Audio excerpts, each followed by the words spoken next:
नमस्कार, बेधडकमध्ये तुमचं स्वागत। बेधडकमध्ये आज आपण चर्चा करणार आहोत टोल नाक्यांवरती। आजपासून राज्यामध्ये काही टोल नाके पूर्णपणे बंद करण्यात आले, तर काही टोलवर अंशतः सूट मिळालेली आहे। त्यामुळे पहिल्याच दिवशी वाहतूक कोंडीतून असेल प्रवाशांना बऱ्यापैकी दिलासा मिळाल्याचं चित्र होतं। अर्थात या प्रश्नावरती आपण चर्चा करणार आहोत, याच मुद्द्यावरती आपण चर्चा करणार आहोत। पण पाहूयात काय परिस्थिती होती टोलची। टोल धाडीला कंटाळलेल्या राज्यातल्या जनतेला थोडासा दिलासा मिळालाय। मध्यरात्रीपासून राज्यात काही टोल नाके पूर्णपणे बंद करण्यात आलेत, तर काही टोल नाके अंशतः बंद करण्यात आले। या टोल माफीचा जल्लोषही रात्री सुरू झाला। ठाण्यात रात्री शिवसेनेने आनंदोत्सव सुरू केला। खारघरच्या टोल नाक्यातून कार चालकांना सूट मिळाल्यामुळे वाहतूक कोंडी कमी झाली आणि त्यामुळे प्रवाशांचे चेहरे खुलले होते। हा एक निश्चित एक चांगला दिलासादायक निर्णय आहे आणि लोकहिताचा निर्णय आहे। त्याबद्दल मी मुख्यमंत्र्यांचे आभार मानेन। आणि हा जसा टोल त्यांनी बंद केला त्या प्रकारे मुंबईचे एंट्री पॉइंटचे सुद्धा टोल बंद व्हावेत। तब से ये टोल चालू हुआ तब से मैं मेरा 4 व्हीलर गाड़ी घर पे रखा हुआ, मैं लेकर नहीं आता हूँ। टोल देने में मुझे कोई ऐतराज नहीं है, लेकिन यहाँ का ट्रैफिक के हिसाब से मुझे बहुत तकलीफ पड़ती है। और आज जब टोल बंद हुआ है तो मैं रोज लेके आऊँगा, खुशी से लेके जाऊँगा। मुझे बहुत अच्छी खुशी हो रही है कि यहाँ टोल जो है बंद हुआ। आज हमको बहुत खुशी हुआ कि यहाँ पर जो टोल बंद हुआ उससे हम लोगों का कम से कम 20 मिनट बच गया रन जाने का, और पेट्रोल का भी फ्यूल का भी सेविंग हुआ।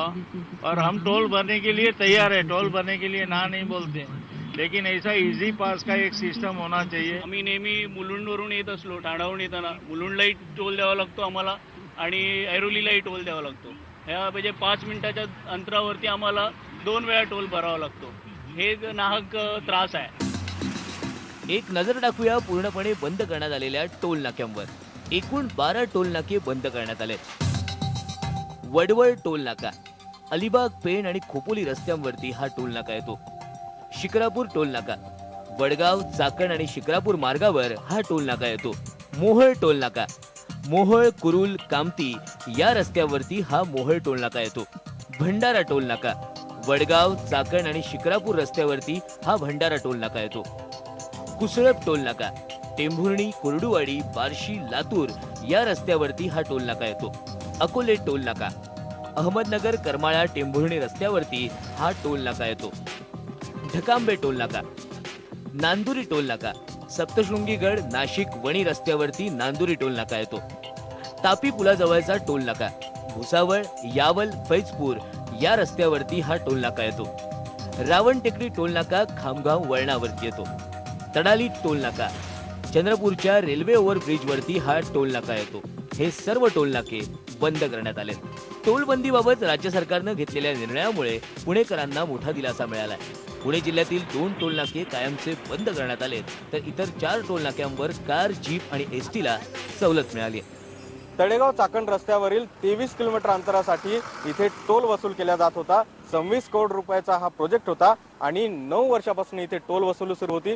ठेकेदाराने आतापर्यंत इथे 100 कोटी रुपयाची टोल वसुली केली आहे। सगळ्यात महत्त्वाची बाब म्हणजे हा भंडारा टोल नाका फेब्रुवारी 2016 मध्ये बंद केला जाणार होता, मात्र 9 महिने आधीच हा टोल नाका बंद केला जातोय आणि त्यासाठी या ठेकेदाराला राज्य सरकारकडनं 25 कोटी रुपये दिले जाणार असल्याची माहिती मिळते। नागपूर शहराच्या सभोवताल असणाऱ्या 4 टोल नाक्यांवर कार, जीप आणि एसटी बसेसना टोल मुक्ती करण्यात आली आहे। पण या टोल नाक्यांवर 100% टोल मुक्ती करण्याची मागणी शिवसेनेने केली आहे। 100% टोल मुक्ती झाली नाही तर शिवसेना पुन्हा एकदा आंदोलन करणार असल्याचा इशाराही शिवसेनेने दिलाय। आम्हाला आजपर्यंत माननीय उद्धव साहेबांनी जो आदेश दिलेला आहे त्या आदेशाप्रमाणे शिवसैनिकांनी ते पालन केलेलं आहे आणि आमचा अजिंठ्यावर हेच राहिलेलं आहे की टोल मुक्त महाराष्ट्र हा झालाच पाहिजे। मुंबई नागपूर महामार्गावर खामगाव जवळचा टोल नाका बंद करण्यात आलाय। टोल बंदीमुळे प्रवाशांच्या खिशाचा भार हलका झालाय आणि वाहतूक कोंडीही कमी झाली, त्यामुळे प्रवासी समाधानी दिसत होते। हमारे से किसने भी नहीं लिया। और टोल बंद होगा तो कैसा लग रहा है? बहुत अच्छा लग रहा है, परेशानी हट गया हमारी। यहाँ टोल पर एक्स्ट्रा मोमेंट ली जाती थी और अब बहुत अच्छा लग रहा है। और 90 रुपए से 120-30 रुपए का टोल लिया जाता था। यहाँ गुंडामारी, चोरी भी की जाती थी। यहाँ रुकते थे तो दादागिरी दिखाई जाती थी, लेकिन अब कुछ अच्छा महसूस है, सब कुछ अच्छा महसूस हो रहा है। टोल मुक्त महाराष्ट्राचं स्वप्न जनतेला दाखवण्यात आलं होतं, त्यामुळे फक्त मोजक्या टोल नाक्यांवर माफी देऊन सरकार जनतेची बोळवण करणार की मग विरोधक संपूर्ण टोल मुक्तीसाठी दबाव वाढवणार हे आता बघावं लागेल। Bureau report, IBN Lokmat. अर्थात टोलच्या या प्रश्नावरती आपण चर्चा करणार आहोत आणि टोलच्या प्रश्नावरती आपण काही मूलभूत प्रश्न निर्माण केलेले आहेत, समोर आणलेले आहेत. अंशतः टोलमुक्तीच्या धोरणामुळे नागरिकांना दिलासा मिळाला आहे का, हा सगळ्यात महत्त्वाचा प्रश्न आपण चर्चेला आणणार आहोत. सुविधा न पुरवणाऱ्या टोल कंत्राटदारांवरती यापुढे सुद्धा जे टोल सुरू आहेत त्या कंत्राटदारांवरती कारवाई शक्य आहे का सरकारला, हे सुद्धा आपण तपासणार आहोत. आणि टोल धोरणाबाबतची राज्य सरकारची भूमिका ही अस्पष्ट आहे का, हे सुद्धा आपण विचारणार आहोत. आपल्यासोबत महाराष्ट्र रस्ते विकास महामंडळ आणि सार्वजनिक उपक्रमाचे जे मंत्री आहेत खुद्द एकनाथ शिंदे, ते आपल्या या कार्यक्रमामध्ये आहेत. आता अविनाश अभ्यंकर आपल्यासोबत आहेत, मनसेचे नेते. संदीप प्रधान आपल्यासोबत आहेत, वरिष्ठ सहाय्यक संपादक लोकमतचे. आणि अतुल लोंढे नागपूरहून आपल्यासोबत आहेत, राष्ट्रवादी काँग्रेसचे प्रवक्ते. संजय शिरोडकर आपल्यासोबत आहेत, टोल प्रश्नाचे अभ्यासक. या सगळ्यांशी आपण चर्चा करणार आहोत. पहिला प्रश्न खरं तर विचारायचा आहे तुम्हाला मनसेच्या नेत्यांना. अविनाश अभ्यंकर, तुम्हाला, कारण टोलची सातत्यानं एक ओरड सुरू होती, टोलवरती आंदोलन मनसेनं केलं आणि त्यानंतर आता अखेरीस हे जे टोल नाके आहेत त्या अंशतः बंद झालेले आहेत. काय प्रतिक्रिया आहे तुमची? नाही, प्रतिक्रिया म्हणजे पहिल्यांदा सन्मान्य राजसाहेबांचं त्यांनी जी भूमिका घेतली होती, कार्यकर्त्यांनी मंदार ज्या लाटाकाटा खाल्ल्या ज्याकरता ते जेलमध्ये गेले, त्याला हे अंशतः मिळालेलं पहिलं यश आहे. आणि आज जे काही मी पेढे वाटपाचा कार्यक्रम बघितला, फटाके फोडण्याचा कार्यक्रम बघितला, मला दुर्दैवाने असं म्हणायला लागतं की नापास विद्यार्थ्याला ग्रेस मार्क देऊन पास करण्याचा प्रयत्न केलेला आहे. म्हणजे घेतलेला आहे निर्णय, ठीक आहे, परंतु घोषणा काय होती? संपूर्ण टोल मुक्तीची, बरोबर. आणि दुसरं, ज्या नाक्यावरती पेढे वाटत होतात त्याच नाक्यावरती बाजूनी हेवी व्हेकल्स, जी जड वाहनं आहेत, ती वाहनं टोलवरून पुढे जात होती. म्हणजे एकाच ठिकाणी हे दुजाभाव कशासाठी? नंबर एक, जे 12 टोल नाके बंद म्हणून ते ओरडतायत त्याचं डॉक्युमेंट ओपन करा. कारण आता तुमच्या एका अँकरनी सांगितलं की त्या नाक्यावरती 25 कोटी रुपये देणार आहेत. तर हे कशासाठी? ह्याच्यामध्ये नियमावली काय आहे? कंत्राटदारांनी, म्हणजे ज्याला आपण म्हणतो की इन्व्हेस्टमेंट टू प्रॉफिट रेशो, हा किती आहे? त्यांनी किती पैसे लावले होते, त्याला किती पैसे मिळाले, ह्याच्यात भ्रष्टाचार कितीचा झाला, जास्ती पैसे वसूल केलेत का, आणि ते जर पैसे वसूल केले असतील तर त्या कंत्राटदारावरती कारवाई होणार का? सर्वात महत्वाचं, खारघरचा टोल हा 1001% संपूर्णपणे बेकायदेशीर टोल आहे. दुसरा तुमचा जो माणूस म्हणत होता की ऐरोली आणि याच्यामध्ये त्याला 5 मिनिटांमध्ये 2 टोल भरायला लागत होते.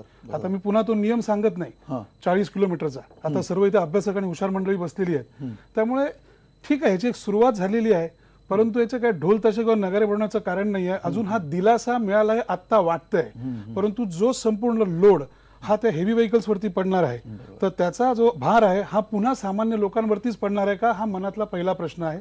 आणि कोल्हापूरच्या टोलचं काय होणार? म्हणजे काय झालंय, जखम झाली आहे पायाला, मलम लावतोय कपाळाला. आलं का लक्षात?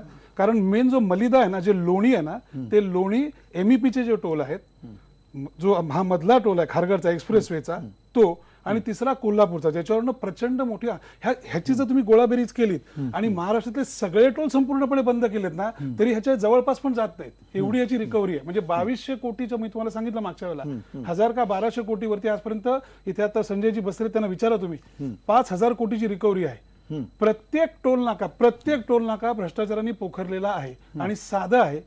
घटनेने आपली लोकशाही, ह्या देशात लोकशाही चालते, घटनेने मूलभूत अधिकार दिलेला आहे की तुम्हाला पर्यायी बिना टोलचा रस्ता हा द्यावा लागतो. हे मी नाही, घटना सांगते. त्याची संपूर्णपणे पायमल्ली झालेली आहे.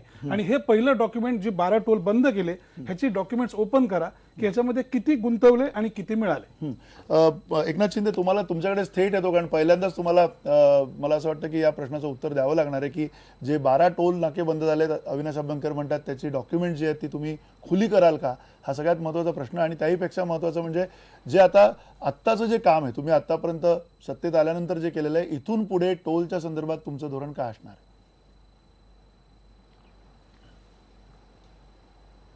एकंदरीत जी सुरुवात झालेली आहे त्याचं स्वागत वाहन चालकांनी केलेलं आहे. आणि निश्चितपणे एवढ्या कमी कालावधीमध्ये 12 टोल नाके बंद करण्याचं काम, त्याचबरोबर 53 टोल नाके अंशतः म्हणजे 4 व्हीलर आणि ST बसेस, स्कूल बसेस यांना सूट देण्याचा निर्णय राज्य सरकारने घेतला आहे. आणि निश्चितपणे या बाबतीमध्ये सर्वांनीच स्वागत केलं पाहिजे. हे एक पहिलं पाऊल टाकलेलं आहे सरकारने, सकारात्मक, जनतेला दिलासा देणारं पाऊल आहे. त्यामुळे निश्चितपणे हे डॉक्युमेंट्स, त्याची चौकशी, त्याची चिरफाड हे सरकार करणारच आहे. कुठल्याही ठेकेदाराला, मी मागे पण म्हणालो होतो, कुठल्याही ठेकेदाराला पाठीशी घालण्याचं काम महाराष्ट्र सरकार करणार नाही.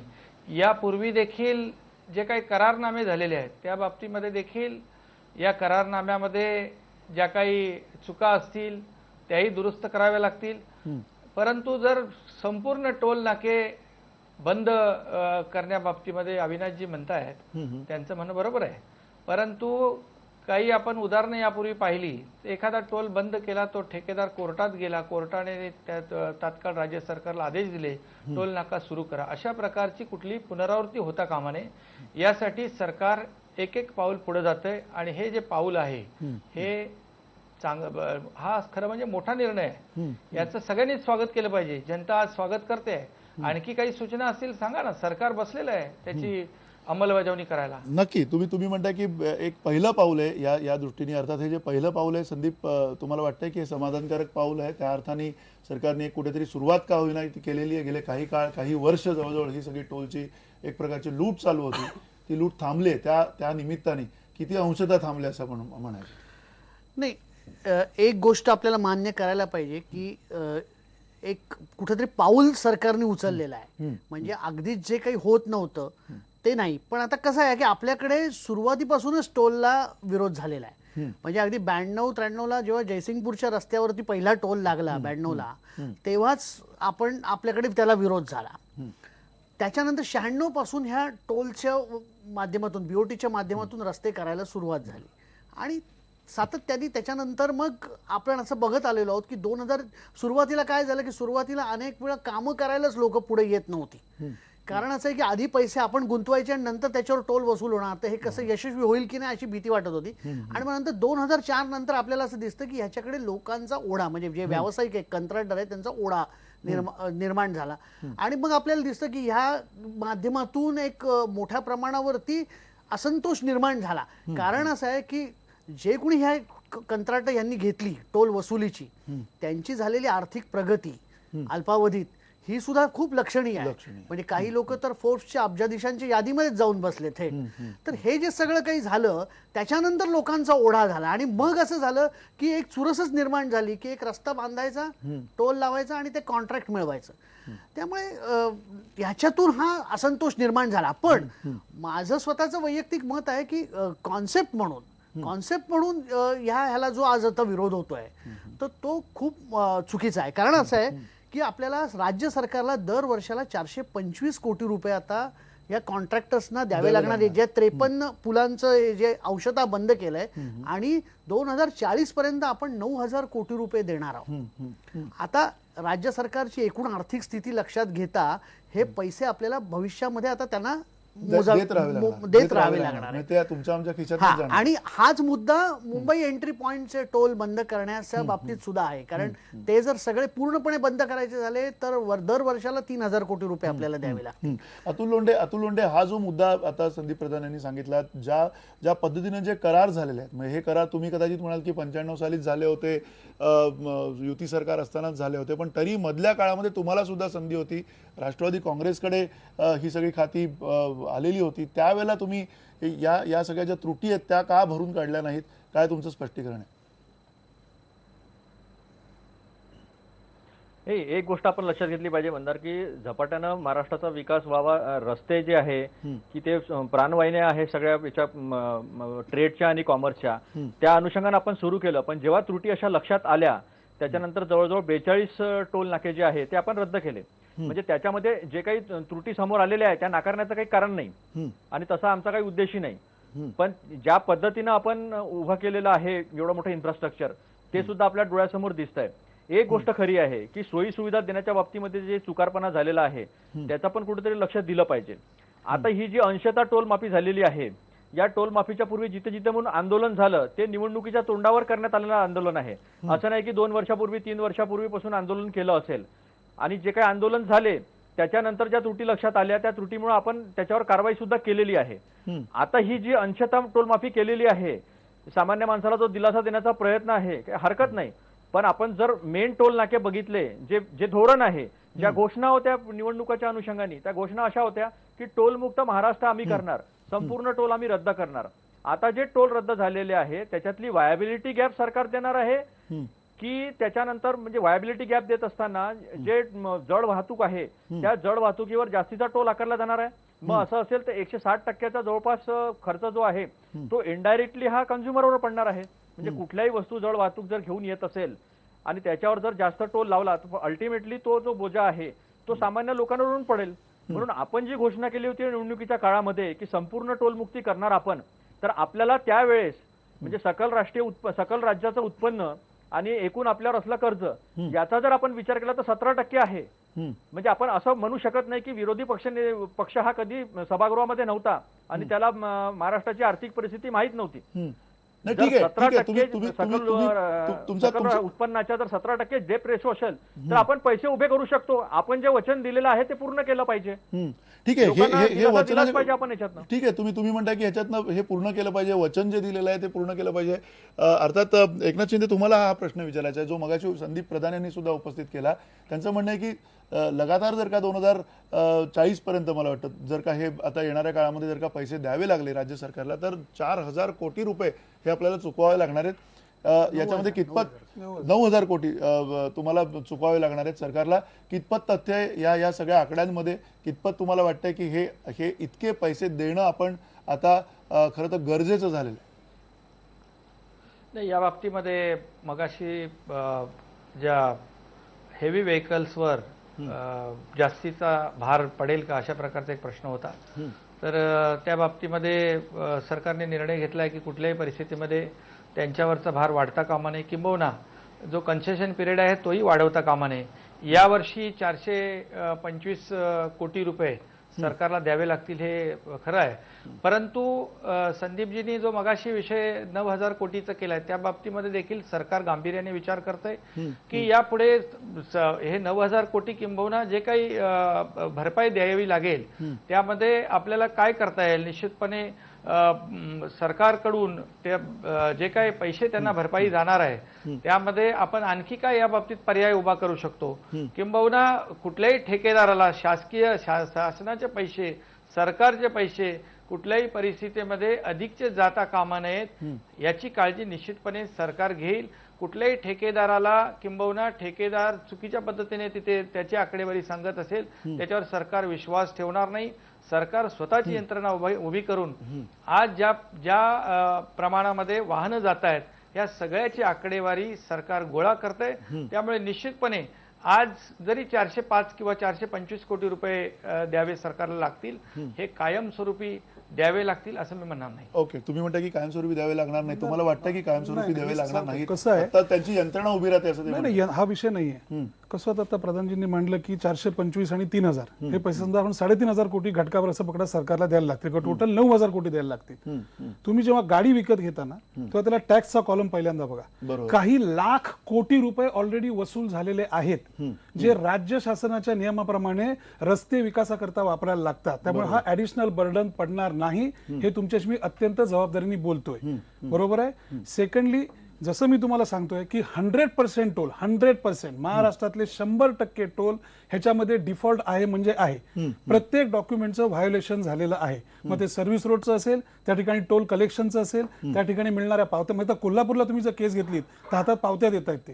त्यामुळे ही जी रिकव्हरी आहे, हा जो लोड पडणार आहे हा लोड राज्य शासनावरती पडणार नाही. ह्याचा तुम्ही गाडी जेव्हा घेता तेव्हा तुम्ही 19 का 18 प्रकारचे टॅक्सेस भरता ज्यामध्ये ह्या गोष्टी ऑलरेडी रिकव्हर झालेल्या आहेत.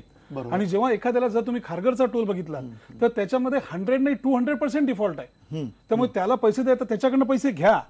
किंवा तुम्ही आता पानेवाडीचा बघितला ह्याच्यामध्ये ओव्हर रिकव्हरी झालेली आहे. वडखलचा टोल घ्या, शिक्रापूरचा टोल घ्या, ह्यांना पेनलाइज करून ह्यांच्याकडनं व्याजी पैसे परत घेऊन ह्यांना जेलमध्ये टाकलं पाहिजे. हे तुम्ही जे म्हणता ते शक्य आहे का हे आपण एकनाथ शिंदेना विचारू. पण त्यापूर्वी संजय शिरोडकर, हे सगळं हे जे टोलचं जे गौडबंगाल आहे, तुम्हाला वाटतं का की हे येणाऱ्या काळामध्ये आता काहीतरी एक सुरुवात झाली असं मंत्री आपल्याला म्हणतायत. अर्थात त्यांच्या म्हणण्याप्रमाणे येणाऱ्या या एका पावलानंतर आणखीन पुढची काही पावलं पडतील की नाही पडणार?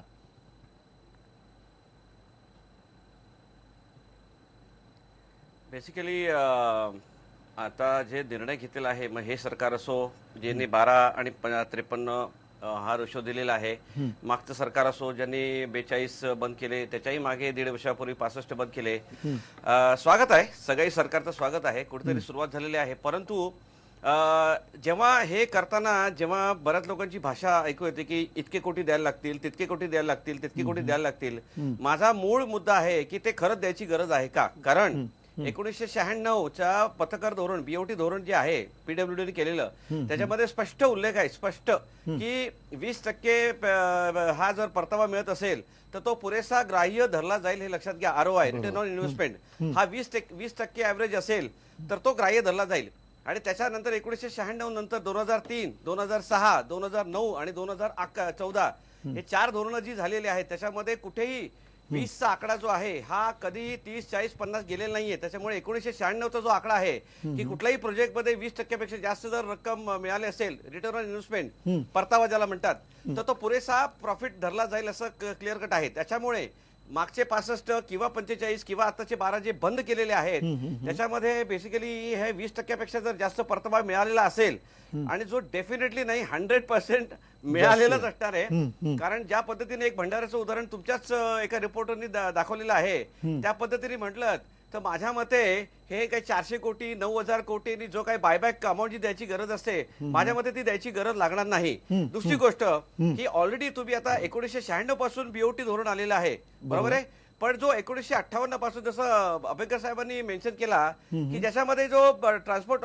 हे जे आहे आपण व्हेकल जो घेतो त्याच्यामध्ये IMV फीज आहे, त्याच्यामध्ये बॉम्बे मोटर व्हेकल टॅक्स आहे, त्याच्यामध्ये EGC नावाचं काहीतरी आहे, त्याच्यामध्ये प्लस फर्दर टॅक्स आहे, त्याच्यामध्ये गुड्स टॅक्स आहे, त्याच्यामध्ये टोटल मोटर व्हेकल टॅक्स आहे, पॅसेंजर टॅक्स आहे, त्याच्यावरचा सरचार्ज आहे. आणि हा जो पेपर आहे हा ट्रान्सपोर्ट डिपार्टमेंटनी पब्लिश केलेला आहे.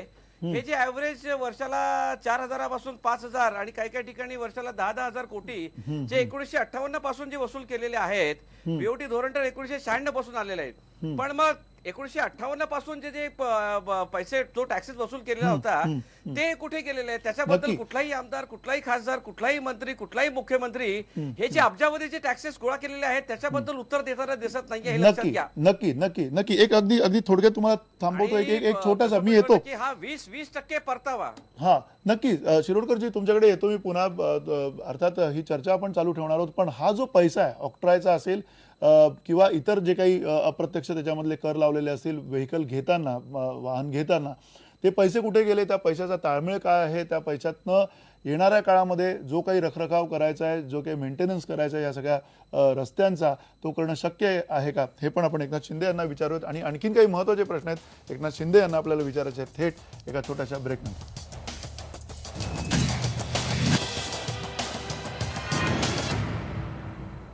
टोल मुक्तीवरती, अंशतः मुक्तीवरती खरं तर काही प्रतिक्रिया आलेल्या आहेत, बेधडक प्रतिक्रिया आहेत आपल्या प्रेक्षकांच्या.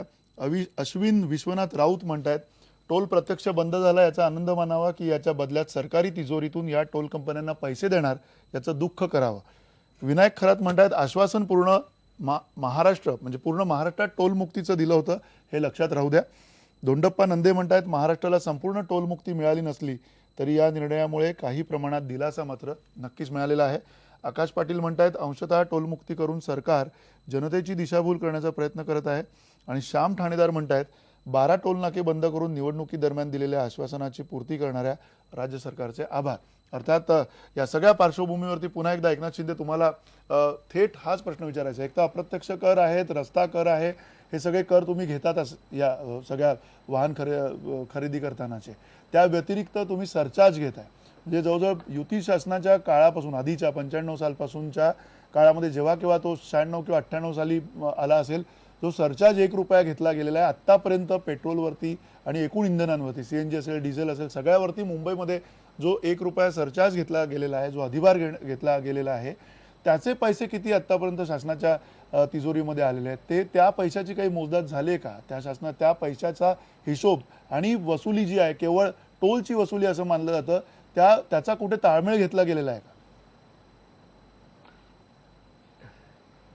या बाबतीमध्ये मी आपल्याला निश्चितपणे सांगू इच्छितो की सरकारच्या तिजोरीतून कुठल्याही परिस्थितीमध्ये ठेकेदाराच्या खिशात घशात पैसा जाणार नाही. या बाबतीमध्ये सगळ्यांनीच खात्री बाळगली पाहिजे. परंतु गेल्या अनेक वर्षापासून जे काही सुरू आहे, सुरू जे आहे त्यामध्ये झालेले करारनामे, कॉन्ट्रॅक्ट, त्या ठिकाणी ज्या काही गोष्टी झालेल्या आहेत, या आपल्याला एक एक पाऊल पुढे जाऊन या बाबतीमध्ये आज मगाशी अविनाशजींनी सांगितलं खारघरचा टोल नाका. खारघरच्या टोल नाक्या बाबतीमध्ये देखील आपण हलक्या वाहनांना आणि एसटी बसेस या सगळ्या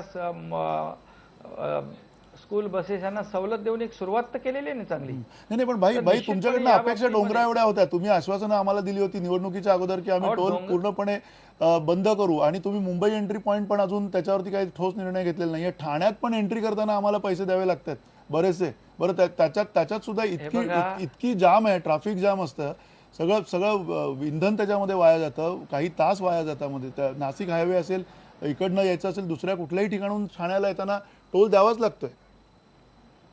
बिलकुल. या बाबतीमध्ये मी स्वतः देखील एक आंदोलनकर्ता म्हणून आपण पाहिलेलं आहे मला. मी स्वतः या बाबतीत न्यायालयात देखील गेलोय.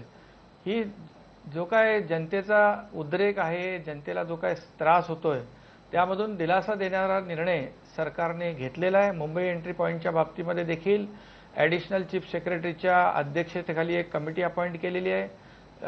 3 महिन्यामध्ये तिचा अहवाल देखील येणार आहे. म्हणजे एवढं करून आम्ही थांबणार नाही आहोत.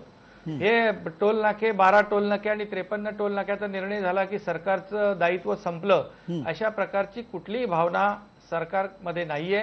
किंबहुना या एक एक टप्पा पुढे जाऊन जनतेला दिलासा कसा देता येईल या दृष्टीने सगळा प्रयत्न सुरू आहे.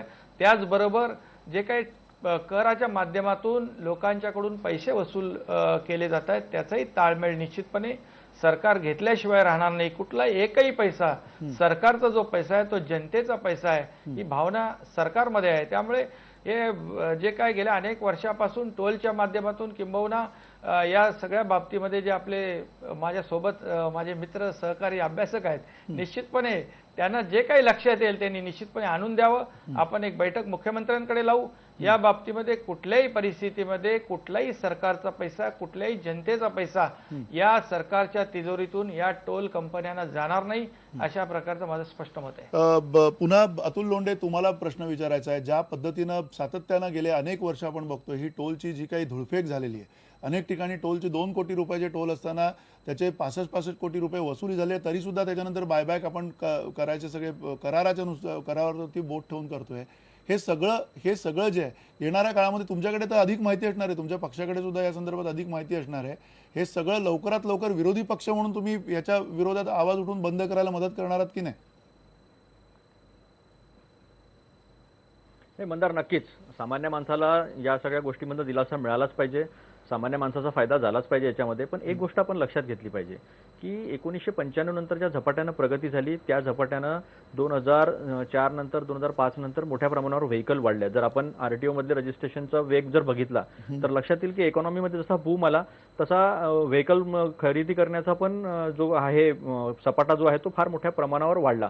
ज्यावेळेस आपण करार केले त्यावेळेस कदाचित जी संख्या जर 100 असेल तर नंतरची संख्या जी 1000 2000 झाली. असली काही मेकॅनिझम जे आहे ते मेकॅनिझम आता आपल्याला डेव्हलप करावं लागणार आहे की एक्झॅक्टली किती वाहनं जातात. त्यामुळे बऱ्याचदा जो आरोप होतो की इतके पैसे कंत्राटदारांनी घेतले आहेत, इतके पैसे कंत्राटदारांनी घेतले आहे, तर पीडब्ल्यूडी मॅन्युअल प्रमाणे कॉन्ट्रॅक्ट असेल आणि मग त्याच्यामध्ये जर कुठेतरी कंत्राटदार किंवा कुठेतरी अजून त्याच्यामधले दुसरे काही अधिकारी जर इन्व्हॉल्ड असेल तर त्या अनुषंगाने सुद्धा सरकारनं जे आहे तो विचार केला पाहिजे. पण आपण जेव्हा निवडणुकांना समोर जात असताना ज्या पद्धतीने आपण बोलत होतात, इतके वर्ष आपण सभागृहामध्ये आहात, सभागृहामध्ये बजेट होतं, बजेटमध्ये कशा पद्धतीने टॅक्सेस लागतात, फीस कशा लागतात हे सगळं आपल्याला माहित होतं आणि ती सगळी माहिती घेऊनच आपण लोकांना आश्वासन दिलं होतं की आम्ही संपूर्ण टोल मुक्ती करणार आहे. याच्यामध्ये विरोधी पक्ष म्हणून आमची अपेक्षा एवढीच आहे की एकीकडे टोल 80% टोल माफी करत असताना दुसरीकडे लोकांवर कुठेतरी वेगळ्या पद्धतीच्या टॅक्सनी बोजा पडू नये. नंबर 1, त्यांनी सांगितलं होतं की हेवी व्हेकल्स आणि कन्सेशन वगैरे आम्ही देणार नाही किंवा त्यांचा पिरियड सुद्धा वाढून देणार नाही. ही चांगली गोष्ट आहे, याच्यामध्ये काही दुमत असण्याचं कारण नाहीये. फक्त एवढंच म्हणणं आहे की आपण जी पॉलिसी आहे जर आपण आता जास्तीत जास्त मेकनायझेशनचा फायदा करून घेतला, कम्प्युटरायझेशनचा, ठीक आहे. तिथून किती व्हेकल्स म्हणजे गेले आणि ते थोडक्यात vehicle हे register सगळं होऊन direct जगभरात account तुम्ही ला जर सगळेजण attach केले, फिरतात, जगभरामध्ये ज्याप्रमाणे आम्ही आधार जगभरामध्ये कार्ड अनेक आणतो, लोक तसं फिरतात, केलं तर सगळे बरंच नेते फिरत असतात. हे करायला काही वेळ लागणार नाही. खरं तर हे करायचं का नाहीये असं तुम्हाला वाटतंय संजय शिरोडकर? तुम्हाला काय वाटतंय की हे सगळं मेकनायझेशन वगैरे जे अतुल लोंढे म्हणतायत हे खरं करणं शक्य आहे? सगळेजण दुबईत जातात, सगळेजण सिंगापूरमध्ये जात असतात, आणखीन कुठे कुठे जातात. या सगळ्या लोकांना याची सगळी उदाहरणं माहिती आहेत, पण आपल्याकडे ती उदाहरणं जी आहेत ती अंमलबजावणीत काय येताना दिसत नाही. संजय शिरोडकर, अहो पुढारलेले देश सोडा हो. म्हणजे तुम्ही युरोप सोडा, तुम्ही अमेरिका सोडा. अहो आपल्या बाजूचे देश आहेत ना, पाकिस्तान आणि बांगलादेश, बरोबर आहे. तिथे एक तर टोल कमी आहे आणि जे आहेत ते ऑटोमॅटिक आहेत. म्हणजे एकही टोल मॅन्युअल नाही. म्हणजे हे उदाहरणं पुरेसे नाही आहेत का? आणि जसं मगाशी एक सांगितलं गेलं की हे एवढे द्यायला लागतील, एवढे द्यायला, तसा एक दुसरा आणखीन एक पपलू सोडतात की आधीचे कॉन्ट्रॅक्ट, मग त्याच्यानंतर समित्या जे नियम बनवणार तेच समितीमध्ये, जे नियम तोडणार तेच समितीमध्ये, आणि परत ते नियम तोडलेले परत दुरुस्त करून अहवाल देणारे परत तीच लोक. म्हणजे सरकारी बाबूच आणि सरकारीच लोक. थर्ड पार्टीचा तुम्ही कधी उपयोग करून घेत नाहीत. एकनाथ शिंदेच्या प्रत्येक शो मध्ये मी बघतो की शिंदे साहेब म्हणतात सूचना आणा. अहो मुख्यमंत्र्यांना लेटर पाठवून झाली, चंद्रकांत दादा पाटलांना लेटर पाठवून झाली, कन्फर्मेशन आली, साधा कुठला फोन नाही, बोलावणं नाही, काही नाही. मग काय आता तुमच्या दारी येऊन शिंदे साहेब काय करायचं? अशा तज्ञांनी काय करायचं? काही गरज नाहीये. बिलकुल यांची आता दखल निश्चितपणे मी MSRDC खात्याचा मंत्री म्हणून स्वतः घेईन आणि या बाबतीमध्ये जेवढं काय आपल्याला पारदर्शकता आणता येईल. आज सी लिंकवर इलेक्ट्रॉनिक टोल कलेक्शन सिस्टीम आहे, ऐरोलीवर आहे, अशा अनेक ठिकाणी हे जशी परदेशामध्ये वाहनांना तिकडे थांबता कामा नये, थांबायला लागू नये, अशा प्रकारची जी सिस्टीम आहे, त्याचबरोबर पारदर्शकता याच्यामध्ये जेवढी जास्तीत जास्त आणता येईल त्या दृष्टीने सरकार प्रयत्नशील राहील. नाही ठीक आहे, तुम्ही म्हणताय सरकार प्रयत्नशील. खरं तर खूप पुढे जायला लागणार आहे भाई तुम्हाला, कारण तुमच्या खात्याकडे तुम्ही म्हणताय की ऐरोलीला किंवा आणखीन जे काही तुम्ही उदाहरणं दिली ते अजून ते काय आधुनिकीकरण आहे असं म्हणता येणार नाहीये. पुन्हा करतोय ना, पूर्ण झालेलं नाही, अद्याप पूर्ण झालं नाही. याच्यामध्ये खूप बदल करावा लागणार आहे, लोकांना दिलासा द्यावा लागणार आहे. आणि स्वतः आम्ही सगळेच लोकप्रतिनिधी अनुभव घेत असतो. लोकांच्या भावना काय त्या ठिकाणी टोल द्यायला लोकांना नाहीये, परंतु टोल मध्ये रांगेत उभं राहून जो त्रास होतो. संजयजीने बोलायचं, आपण त्याच्यानंतर तुमच्याकडे. तुम्ही कॉन्ट्रॅक्टची नावं तरी बघा, तो कॉन्ट्रॅक्ट तरी बघा. ते मुंबई एंट्री पॉईंटचं म्हटलं ना, तर मुंबई एंट्री पॉईंटचं एक तर जर तुम्ही ते एंट्री पॉईंट म्हणताय तर मग एक्झिटला टोल का? Point number 1. पॉईंट नंबर 2, त्या कॉन्ट्रॅक्टचं नाव काय माहिती का? सिक्युरिटायझेशन ऑफ मुंबई एंट्री पॉईंट. म्हणजे याचा अर्थ काय झाला? दुसरी गोष्ट, जे काही RDP किंवा एंट्री पॉईंट जे आहेत, तुम्ही जर व्हेकलला शहराच्या आतबाहेर जाताना तुम्ही जर घेत असाल, मग ते मुंबई असेल, ठाणे असेल, पुणे असेल किंवा कोल्हापूर असेल, सोलापूर असेल, ठीक आहे, मला सांगा मग ते रिस्पेक्टिव्ह कॉर्पोरेशन जे पथकर घेतं ते का घेतं? जर तो घेतो तर तो तरी बंद करा किंवा हे तरी बंद करा. आणि दुसरं जे मुंबई एंट्री पॉईंट आणि खारघरचं उदाहरण आहे, एकच corridor, same language, BRC junction ते कळंबोली, दोन्ही कॉन्ट्रॅक्ट मध्ये सेम अक्षर आहे, सेम कॉरिडॉर आहे. मग एकाच रस्त्यासाठी दोनदा पैसे काय द्यायचे? हे जी उदाहरणं आहेत ह्याच्याबद्दल कोणीच काही बोलत नाहीयेत. आणि बेसिकली खारघरचं जर तुम्ही एक बघितलं, जो कोर्टामध्ये जाऊन हे केलं की ज्या प्रोव्हिजनल कम्प्लिशन सर्टिफिकेटवर कोर्टाने हा निर्णय दिला, दुर्दैवाने सांगायचं होतं की कोर्ट सुद्धा याची दखल घेत नाही. आणि MSRDC किंवा PWC अधिकारी मांडत नाही. याच्यामध्ये क्लिअर कट लिहिलेला आहे, तो ते कॉन्ट्रॅक्टमध्ये 90%, 95%, 98% जो काही असेल तो आकडा, की असा असेल तर तो टोल सुरू करायला हरकत नाही. हा जो पेपर आहे हा कोर्टामध्ये गेलेला पेपर, आणि याच्यामध्ये लिहिलेला आहे की बेसिकली तो प्रोजेक्ट नियरली कम्प्लिटेड. इथे कुठेही 90%, 95%, 98% असा आकडा नाही. आता नियरली म्हणजे काय आता? आणि ह्या एस्पेशली प्रोजेक्टची पेंडिंग लिस्ट सुद्धा खूप मोठी आहे, ती सुद्धा आपल्याकडे आहे. 44 बसस्टॉप करायचे होते त्या प्रोजेक्टमध्ये, ते सुद्धा पेंडिंग आहेत.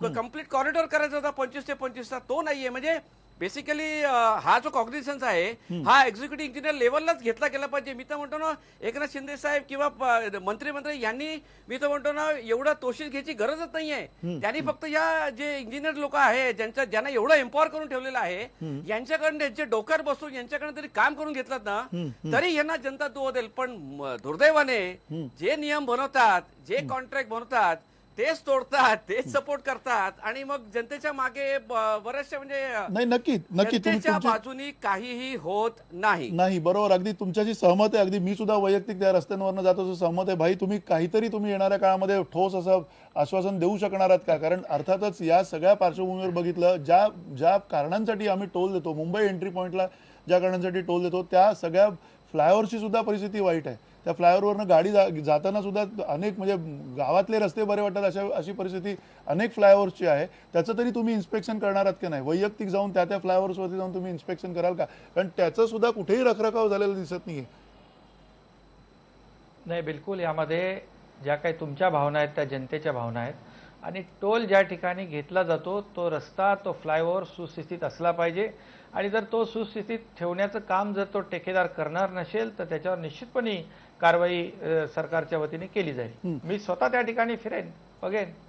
ठीक आहे, तुम्ही अगदी प्रामाणिकपणे म्हणताय की स्वतः तिकडे बघाल. कदाचित सायन ब्रिजवरनं तुम्ही येताना बघाल, तिकडे ज्या पद्धतीचे धक्के बसतात ते पण तुम्ही खरं तर बघा. अविनाश अभ्यंकर, तुम्हाला सुद्धा हाच प्रश्न की अशा प्रकारची कारवाई कुठलीच नाहीये का? म्हणजे जर त्यांनी जी आश्वासनं दिलेली आहे टोलवाल्यांनी, मंदार कसं आहे, थोडं विस्तृतपणे मी सांगतो, त्याच्यावर कारवाई करण्याचा अधिकार नाही.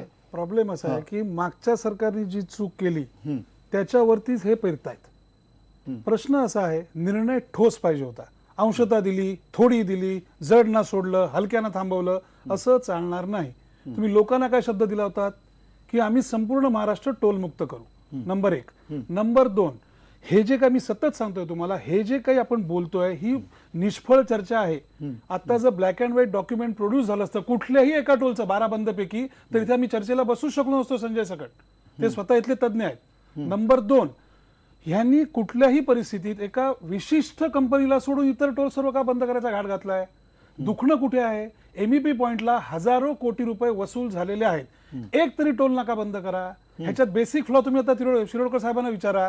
रिटर्नचं तिकीट त्यांना द्यायला लागतं काही ठराविक रेटमध्ये. हे महाराष्ट्रातल्या सर्व ठिकाणी आहे का? आपण काय चर्चा करतोय? काही निर्णयात्मक, काही धोरणात्मक तक्रारी आणून द्या. तक्रारी करून करून दमलो म्हणून लोकांनी तुम्हाला सत्ता दिली.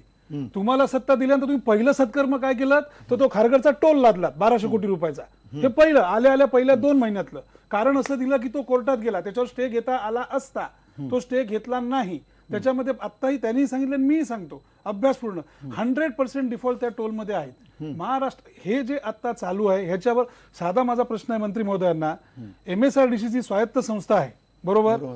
त्याचे 1200 कोटी रुपये ह्यांच्या काळात नाही. जी स्वायत्त संस्था आहे ते 1200 कोटी रुपये कुठे ट्रान्सफर झाले ह्याची चौकशी त्यांनी करावी. ती प्रॉफिट मेकिंग कंपनी किंवा प्रॉफिट मेकिंग जे पर्टिक्युलर तो जो MSRDC जो हे होतं ते आता लॉसेस मध्ये का आहे? नसेल तर का नाही? असेल तर का आहे? ह्याची चौकशी करायला पाहिजे. आणि ह्या टोलच्या माध्यमातून संपूर्ण महाराष्ट्राच्या टोलचा अभ्यास करा की किती अब्ज कोटी रुपये टोलच्या माध्यमातून वसूल झाले, कोणाच्या पोटात गेले, त्याला काय करायचा नंतरचा विषय. आणि इतकं होऊन सुद्धा मग असल्या घोषणा करायला नको पाहिजे होत्या की आम्ही आल्यानंतर 31 तारखेला रात्री करू, 1 तारखेला कोल्हापूरचा टोल बंद असेल. ती माणसं तिकडे रोज टोल भरून मरतायत. एक्सप्रेसवेला हजारो लोक गेली. तुमच्या माझ्या घरातलं कोणी गेलेलं नाहीये, लक्षात ठेवा. तिकडे काय सुविधा आहेत? तिथे क्रेन्स आहेत? नाही. अँब्युलन्स आहे? नाही. अद्ययावत हॉस्पिटल आहे? नाही. जी गेली त्यांची नुकसान भरपाई सरकार देणार आहे का? मी हा दोष यांच्यावर लादत नाहीये, लक्षात ठेवा. त्यांचा आक्रोश आपण बघणार आहोत का? बघणार नाही आहोत. अत्यंत निकृष्ट दर्जाचे रस्ते आहेत हे मंदार, तुम्ही जाणता. इथे अनेक तज्ञ बसलेले आहेत. माझा संताप चुकीचा आहे का? अंशतः नको. मग घोषणा अशी करायला पाहिजे होती की सरकारात आल्यानंतर आम्ही टप्प्याटप्प्याने अंशतः हळूहळू सावकाश हळूहळू आम्ही एक टोल वजा करत जाऊ. हे 12चं कौतुक नाही हो, ठीक आहे, सकारात्मक निर्णय आहे, पण त्याचा ढोल किती वाजवायचा? म्हणजे ही जी तुमची पोटतिडकीन तुम्ही बोलताय, अगदी संजय सुद्धा त्याच पद्धतीने बोलताय, तुम्ही सुद्धा अविनाशजी त्याच पद्धतीने बोलताय. संदीप, वाटतंय का म्हणजे एकीकडे आपल्या समोर खुद्द मंत्री बसले त्या विषयावरती आणि हा बोला मंदार, आणखी एक्झाम्पल देतो छोटंसं. बेसिकली कसं आहे माहिती का, आता MSRDC आणि PWD फक्त पिक्चर मध्ये येत आहेत किंवा एखाद्या कॉन्ट्रॅक्टरचं नाव येत आहेत. पण तुम्हाला 2 गोष्टी सांगतो. अहो 2006 साली जेव्हा 2004 साली जेव्हा हा एक्सप्रेसचा आणि नॅशनल हायवे मुंबई पुण्याचा जो कंबाईंड कॉन्ट्रॅक्ट झाला की जो 15 वर्षाकरता होता, 2004 ते 2019 तो चालू आहे अजून, बरोबर आहे. आता 2004च्या त्या कॉन्ट्रॅक्ट मध्ये क्लिअर कट लिहिलेलं आहे, जर कॉन्ट्रॅक्ट झालेला आहे तर त्याच्यानंतर MSRDC एकही पैसा खर्च करणार नाही असं क्लिअर कट कॉन्ट्रॅक्ट मध्ये आहे. तरी सुद्धा 2007 साली, बरोबर आहे, 2007 आणि 2010 साली मुंबई पुणे एक्सप्रेसच्या नावाखाली MSRDCनी MMRDA कडनं 110 आणि 75 असं तर राऊंड अबाउट 180 कोटी रुपयाचं कर्ज घेतलं. ते कशाला? जर प्रायव्हेट ऍसेटचा कॉन्ट्रॅक्ट केलेला तुम्ही एकही पैसा खर्च करणार नव्हतात, मग त्या एक्सप्रेसच्या नावाखाली तुम्ही MMRDA कडनं हे 180 कोटीचं कर्ज कशाला घेतलं? बाई कुठे वापरले? तुम्हाला ह्या सगळ्याची माहिती आहे का? म्हणजे तुम्ही आता MMRDA कडनं कर्ज घेतलेली आहेत. नक्की पण आपण विचारूया गंभीर आहे. एकनाथ शिंदे, तुम्हाला ह्या सगळ्या गोष्टींची कल्पना आहे का? आतापर्यंत या गोष्टींचा अभ्यास तुमचा झालेला आहे का, ज्याच्यावरती तुम्ही काही कारवाई करू इच्छित आहे का? नाही, मगाशीच मी सांगितलं की जे यापूर्वी घडलेलं आहे या सगळ्याचा तपास, या सगळ्याची चौकशी, ह्या सगळ्या गोष्टी ज्या आहेत त्या होणार आहेत ना. परंतु या सगळं जे इतक्या वर्षाचं जे सगळं सुरू आहे, तुम्ही आम्हाला थोडा वेळ द्याल की नाही? एक सुरुवात तर चांगली केली आहे की नाही मी? आणि निश्चितपणे या बाबतीमध्ये मी नेहमीच आपल्याला वारंवार सांगतो, सगळं रेडी आहे, सगळं रेडी द्या पब्लिक डोमेन तुम्ही. मध्ये आहे. हा संदीप फक्त बोलवा. नाही मी सांगतो आहे, काय आहे. माहिती का, निश्चितपणे मगाचपासून बोलतो आपण तुम्हाला. वेगवेगळ्या आहेत नाही तर पण बोलवतच नाही, काय करणार? नाही बोलू खरं म्हणजे नाही तुम्हाला नाही मी स्वतः साधं खारघरचं मी टोल बंद स्वतः करा. याच्यामध्ये लक्ष हे घालून सकारात्मक पाऊल तुम्हाला असेल. बोलवणार. नाही, कारण तो इलिगल टोल आहे. नाही मी काय म्हणतो की हे जी सगळी अशी म्हणजे तुकड्या तुकड्यात चर्चा आहे की अमुक कर्ज का घेतला, मुळात बेसिकली कसं आहे माहितीये का की टोलची संकल्पना ही जगभर स्वीकारली गेलेली आहे, अनेक देशांनी ती स्वीकारलेली आहे. ती संकल्पना म्हणून वाईट आहे असं माझं मत नाही. प्रश्न झालाय असा की टोल वसूल करणारे कंत्राटदार आणि महाराष्ट्रातले अनेक बडे राजकारणी यांचं संगनमत झालेलं आहे. त्याच्यातून ह्या सगळ्या विषयाचा विचका झालेला आहे. म्हणजे ते कंत्राटदार आणि राजकारणी हे एकाच नाण्याच्या दोन बाजू झाल्या आहेत. त्या दोघांचे आर्थिक इंटरेस्ट त्या सगळ्या ह्याच्यामध्ये आहेत असं माझं ठाम मत आहे. आणि त्याच्यातूनच हा विचका झालाय आणि हा असंतोष आहे, हे माझं ठाम मत आहे. हा एक भाग. पण त्यामुळे मुळात ही जी संकल्पना आहे तिला दोष देण्यात अर्थ नाही.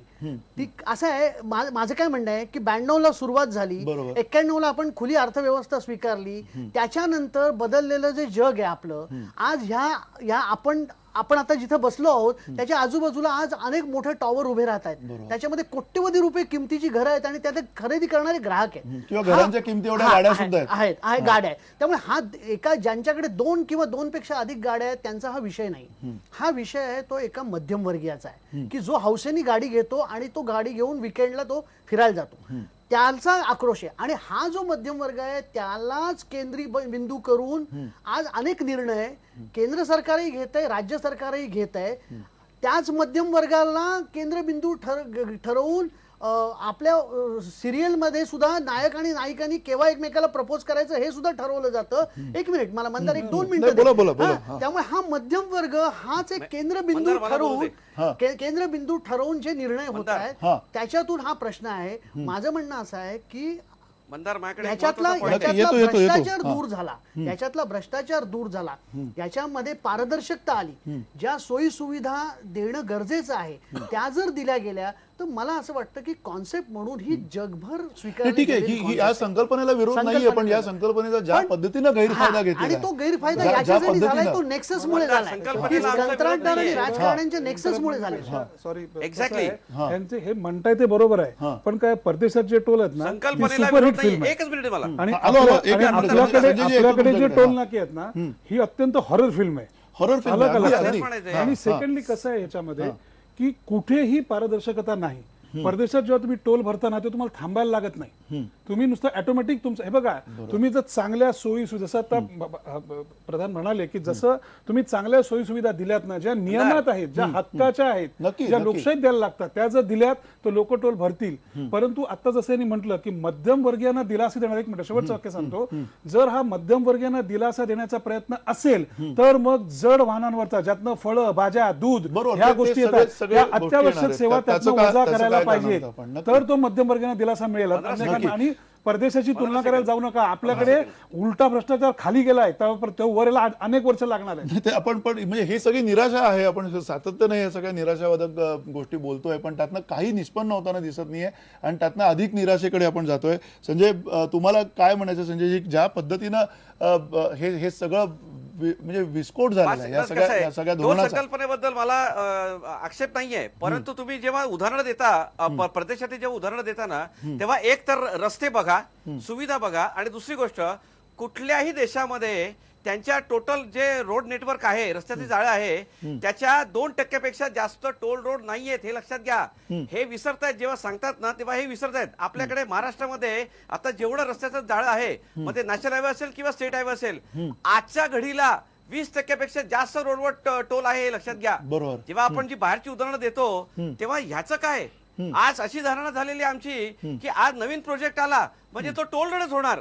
ह्याच्या संकल्पनेतनं जर सरकारने सामान्य माणसाला जर दिलासा दिला. आणखीन एक गोष्ट, जेव्हा 12 टोल बंद करतायत तेव्हा आजही मार्केटमध्ये पीडब्ल्यूचं टेंडर बघा, 3 ते 4 नवीन टोलचं टेंडर फ्लोट आहेत. त्याचं काय, एकतर कणकवलीचे जे इकडे होतोय तो ऑलरेडी बजेट मधला रस्ता आहे, त्याच्यावर टोल येतोय. यवतमाळच्या इकडे राळेगाव का माळेगाव आहे, तिथे एक म्हणजे टेंडर फ्लोट होत आहे. आणखीन एका ठिकाणी आहे. जेव्हा म्हणजे ही जी दिशाभूल होते की 10 बंद करायचे आणि 4चं नवीन उघडायचं, मला वाटतं ह्याच्यातनं काहीतरी. आणि सर्वात महत्वाचं की आपल्याकडे ही जी यंत्रणा आहे ना, नाही नक्की एक पारदर्शक बिलकुल पारदर्शक नाहीये. एक धोरण दुर्दैवाने म्हणून आपण सांगावं येऊया.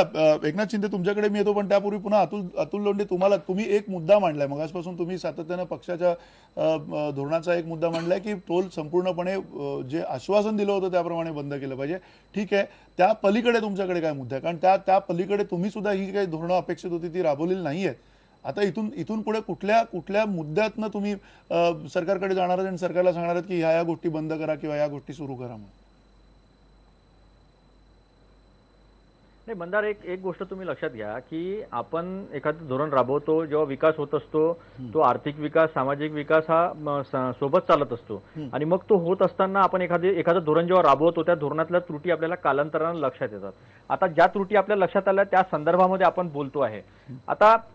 आता भाजप आणि शिवसेनेचं सरकार आलेलं आहे, त्यामुळे ज्या पद्धतीने आपल्याकडे टॅक्सेशन येत आहे, म्हणजे आता मगाशी जो मुद्दा उपस्थित केला की इतके सारे टॅक्स लागतात, पण जर आपण profit and loss balance sheet जर बघितली सरकारची तर ते टॅक्सेस कशाच्या अगेन्स्ट सेट झाले हे डबल एंट्री सिस्टम ऍक्सेप्ट केल्यामुळे आपल्याला लक्षात येईल. त्यामुळे पुढचा विकास करायचा म्हटलं म्हणजे मग आपल्याला नवीन धोरणांनी पुढे जावंच लागतं. आता भारत खऱ्या अर्थानं श्रीमंत झाला तो 2004 नंतरच झाला, 2005 नंतरच झालेला आहे. आणि मग त्याच्यानंतर ज्या पद्धतीनं प्रगतीनं वेग घेतला, ज्या पद्धतीनं लोकांकडे पैसा आला, जो मध्यम वर्गाची चर्चा आपण करतो, जो मध्यम वर्ग मोठ्या प्रमाणावर निर्माण झाला, तो निर्माण झाल्यानंतर धोरण जे आहे हे सगळं मान्य आहे अतुलजी, सर्व गोष्टींवर त्याचा परिणाम होत असतो. एक मिनिट बोलू द्या मला, एक मिनिट. हे सगळं मान्य आहे ना, मध्यम वर्ग वगैरे सगळं मान्य. म्हणून भ्रष्टाचार करायचा का, म्हणून वाटेल तेवढं ओरपायचं अशी परिस्थिती. ऐका ना थोडंसं, थोडं ऐका तर. ते बेसिकली ग्रामीण विकास अगदी चुकीचं आहे, अगदी चुकीचं नाही. आपण जे म्हणता त्या गोष्टीशी मी सहमत आहे. नाही, कुपोषणावर वापरला पाहिजे. नाही एक मिनिट संजय तुम्ही 1 मिनिट थांबा. अतुल तुम्ही बोला. पण मग तिथे बालकाची परिस्थिती काय, माझा मुद्दा पूर्ण. कुपोषणही थांबलेलं नाहीये. नाही काहीच नाही. ज्या कारणांसाठी ते पैसे उचलण्यात आलेत त्या कारणांसाठी ते पैसे खर्च झालेत का, हाही सगळ्यात महत्वाचा मुद्दा आहे. हा या सगळ्या मुद्द्याच्या बरोबर अगदी जाता येता, वेळ कमी आहे. एकनाथ शिंदे तुम्हाला सुद्धा हाच प्रश्न विचारायचा आहे. धोरण म्हणून, शासनाचं धोरण म्हणून टोलच्या संदर्भामध्ये येणाऱ्या काळामध्ये तुम्ही काही निश्चित करणार आहात? कारण इतक्या त्रुटी आता आपल्या या कार्यक्रमातच दिसत आहेत. त्रुटी हा शब्द सुद्धा त्रोटक आहे. या शब्दामध्ये खरं तर म्हणजे भ्रष्टाचारसाठी केलेली एक यंत्रणा जी आहे ती बंद करणार आहात किंवा नाही तुम्ही? बिलकुल, यामध्ये सरकार पूर्णपणे गंभीर आहे. म्हणूनच मुख्यमंत्री महोदयांनी देखील अनेक वेळा सांगितले की यापूर्वी जे काही टोलमध्ये जे काही प्रकार घडलेले आहेत, काही कंपन्यांची नावं या ठिकाणी मुद्दाम आपल्या सर्वांनी घेतलेली आहेत.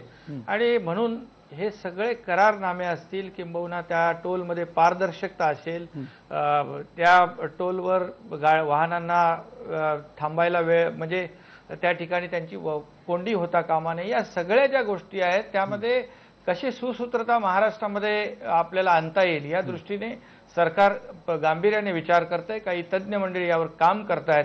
निश्चितपणे पुन्हा एकदा मी सांगेन की संजयजी या ठिकाणी आहेत, अनेक आपले मान्यवर आहेत जे नेहमी या टोल संदर्भामध्ये अनेक विधायक सूचना करीत असतात, त्रुटी दाखवून देत असतात. याचा सगळ्यांचा निश्चितपणे या ठिकाणी त्यांची नोंद घेतली जाईल. आणि येणाऱ्या भविष्य काळामध्ये टोल हा जो लोकांना जो एक संतापाचं एक कारण निर्माण झालेलं या महाराष्ट्रामध्ये ते दूर कसं करता येईल आणि या संपूर्ण राज्यामध्ये सुसूत्रता असली पाहिजे, टोलमध्ये पारदर्शकता असली पाहिजे.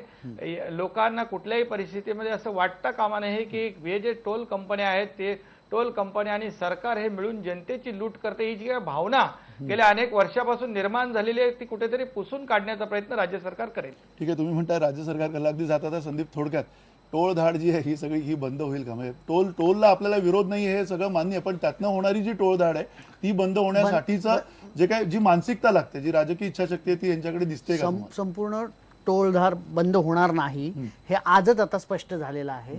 सातत्याने सांगितलं जात आहे की छोट्या वाहनांना असं पुरता हा निर्णय घेतला जाईल. आता त्याच्यातली एक अगदी जाता जाता सांगतो की सार्वजनिक बांधकाम खात्याचं रस्ते संबंधी बांधणी अमुक तमुक ह्याच्या संदर्भातलं जे बजेट आहे ते यंदा 800 कोटींनी वाढलं आणि आता 425 कोटी रुपये आपल्याला द्यायचे आहेत. आता याच्यासाठी अर्थसंकल्पामध्ये वेगळी तरतूद असणार आहे का ह्याच रकमेतून पैसे दिले जाणार? म्हणजे नाहीतर कसं आहे की रस्त्यासाठीची केलेली तरतूद 800 कोटींनी वाढली आणि त्यातले 425 कोटी रुपये कंत्राटदारांना जाणार. म्हणजे थोडक्यामध्ये सरकार सुद्धा काही वेगळं काढून देतं अशातला भाग नाही. सरकार या ताटातलं वाटीतल्या ताटात एवढंच करत असतं आणि शेवटी आपलेच पैसे जे गेले दुसऱ्या ताटात आणणार की नाही सरकार, हा सगळ्यात महत्वाचा आहे. कारण या सगळ्या परिस्थितीमध्ये भाई तुम्हाला दंडात्मक कारवाई केल्याशिवाय, ज्यांनी जी अतोनात अशी जी काही लूट केलेली आहे त्यांच्यावरती सुद्धा कारवाई केल्याशिवाय तुम्हाला हा ताळमेळ घालता येणं शक्य नाहीये. हे सरकार म्हणून तुम्ही मान्य कराल किंवा नाही एवढं फक्त सांगा, त्यानंतर आपण खरं तर हा कार्यक्रम थांबवायला हरकत नाही. म्हणूनच मगाशी देखील आकडेवारीवर काही मंडळींनी या ठिकाणी आपल्या भावना व्यक्त केलेल्या आहेत की ठेकेदाराने जी आकडेवारी या ठिकाणी सरकारच्या निदर्शनास आणून दिलेली आहे ती बिलकुल त्याच्यावर सरकार विश्वास ठेवणार नाही. आजच्या परिस्थितीमध्ये वाहनांची संख्या जी वाढलेली आहे त्याचा इलेक्ट्रॉनिक सेन्सेस पद्धतीने त्या ठिकाणी सक्षम यंत्रणा बसवून त्या ठिकाणी जर जास्तीच्या गाड्या गेल्या असतील तर त्या प्रमाणामध्ये जी नुकसान भरपाई आज ठेकेदार मागतोय तेवढी सरकार देणार नाही, हा देखील या ठिकाणी विश्वास बाळगा. आणि निश्चितपणे पुन्हा एकदा मी सांगतोय की या ठिकाणी संपूर्णपणे राज्यामध्ये टोलच्या बाबतीमध्ये पारदर्शकता आली पाहिजे, सर्वसामान्य लोकांना न्याय मिळाला पाहिजे, ही भावना सरकारची आहे. निश्चितपणे सरकार यापुढे तशा प्रकारची पावलं उचलेल. नक्की. अगदी थोडक्यात मला वाटतं माझं म्हणणं इतकंच आहे की पहिल्यांदा कोल्हापूरकरांना दिलासा द्या आणि या संपूर्ण कामामध्ये पारदर्शकता आणा, म्हणजे असल्या चर्चेची आवश्यकताच लागणार. नक्की. या असल्या चर्चेची आवश्यकता खरं तर असायला काहीच हरकत नाहीये, कारण असली चर्चा खरं तर नुसती करून उपयोगाचं नाही, सरकारला दाखवून द्यावं लागणार आहे येणाऱ्या काळामध्ये. कारण ह्या मुद्द्यावरती सरकारने निवडणुकींच्या पूर्वी सुद्धा रान उठवलं होतं. कोल्हापूरवासियांना सुद्धा नेमकं काय समोरच्या येणाऱ्या काळामध्ये वाढून ठेवले तेही आपल्याला काहीच काळामध्ये स्पष्ट होणार आहे. पण किमान काही पावलं त्यांनी टाकलेली तसं त्यांचं म्हणणं आहे. अजून थोडा वेळ आपण सरकारला द्यायला हरकत नाही आहे. धन्यवाद. नमस्कार.